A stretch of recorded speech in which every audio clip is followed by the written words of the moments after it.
Budget को किस तरह से देखते हैं? किसानों के लिए काफी कुछ दिया, क्या कहेंगे इसमें? मैं प्रधानमंत्री जी को हृदय से धन्यवाद देता हूं, वित्त मंत्री जी को बधाई देता हूं। ये बजट विकसित भारत के निर्माण की नींव का बजट है। एक वैभवशाली, गौरवशाली, संपन्न, समृद्ध और शक्तिशाली भारत के निर्माण का बजट है। और इसमें विशेषकर किसान, गरीब, महिलाएं, युवा और मध्यम वर्ग के कल्याण पर विशेष रूप से ध्यान दिया गया है। यह बजट इन सब वर्गों के जीवन में क्रांतिकारी परिवर्तन करेगा। ग्रामीण विकास और किसान की जिंदगी बदलेगा। किसान की दृष्टि से अगर देखें तो इसमें सभी पक्षों पर ध्यान दिया गया है। उत्पादन बढ़ाना, क्योंकि लाभ तब होगा जब उत्पादन बढ़ेगा। उसके लिए फल, सब्जी और अनाज की 109 नई वैरायटी बीज की वो जारी की जाएगी, जो जलवायु अनुकूल होगी और ग्लोबल वार्मिंग के इस खतरे में चाहे ज्यादा तापमान हो या कम पानी हो, अच्छा उत्पादन देंगे। न केवल उत्पादन बढ़ाने की बात है, अपितु लागत घटाने के प्रयत्न भी इस बजट में हैं। किसान को किसान क्रेडिट कार्ड हो या सस्ता ऋण हो, उस पर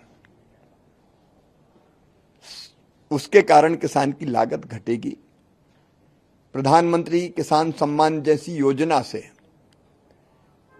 जो छोटे और सीमांत किसान हैं,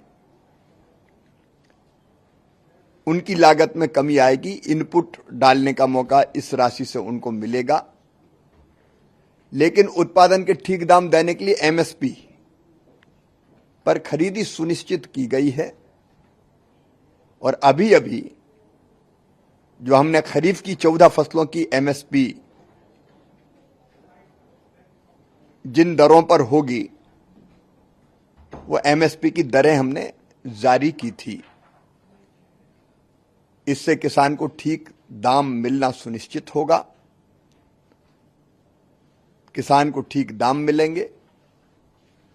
लेकिन इसके साथ साथ इस बजट में एक बात पर विशेष रूप से ध्यान दिया गया है, उत्पादन की लागत घटाने पर। और उत्पादन की लागत घटाने के लिए और आने वाली पीढ़ियों के लिए सुरक्षित धरती बची रहे, इसके लिए प्राकृतिक खेती पर व्यापक पैमाने पर ध्यान देने की घोषणा वित्त मंत्री जी ने अपने बजट भाषण में की है। और ये प्रधानमंत्री जी का भी मिशन है। और इस प्राकृतिक खेती के मिशन में हम किसानों को प्रशिक्षित करेंगे प्राकृतिक खेती के लिए।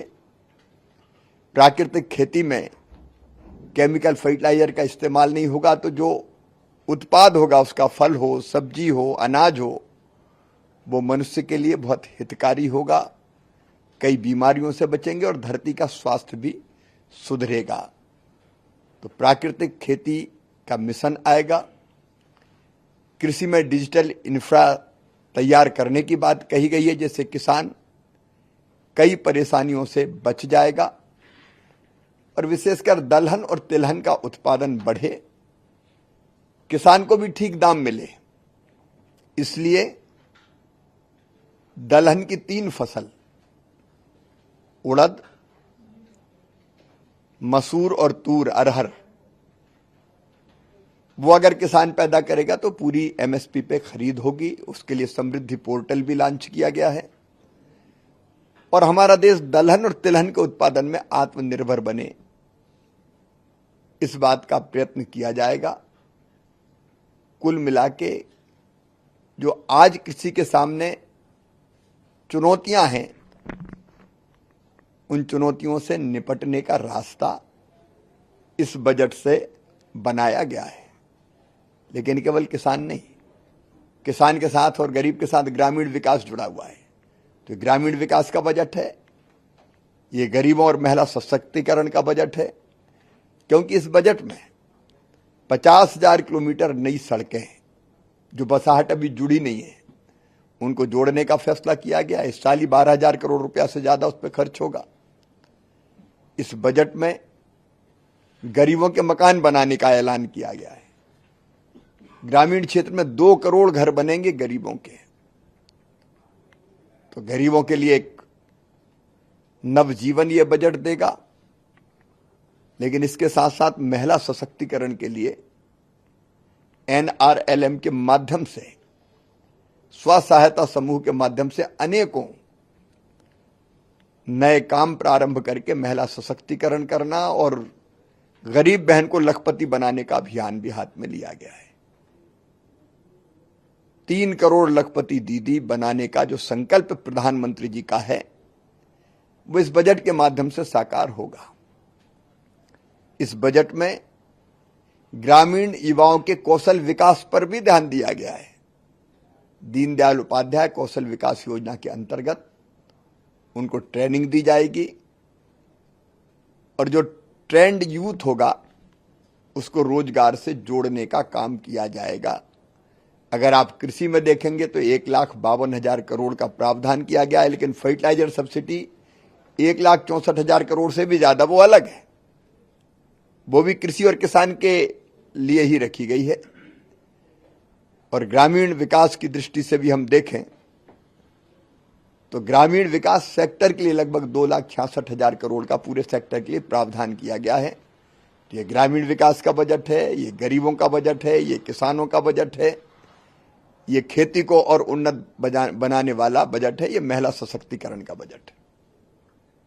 सर, बिहार को भी पैकेज दिया गया है डेवलपमेंट के लिए। ओवरऑल पूरे देश का बजट है। अलग अलग प्रांतों में कुछ समस्या होती है तो उसके लिए भी प्रावधान किया गया है, बिहार के लिए भी प्रावधान किया गया है। युवा से लेके हर किसी को कवर किया गया, क्योंकि युवाओं को पूरी तरह से कवर किया गया है। और जो युवाओं को रोजगार के लिए जो प्रावधान किए गए हैं उनका कौशल विकास करके वो बहुत क्रांतिकारी हैं और नौजवानों को रोजगार से जोड़ेंगे।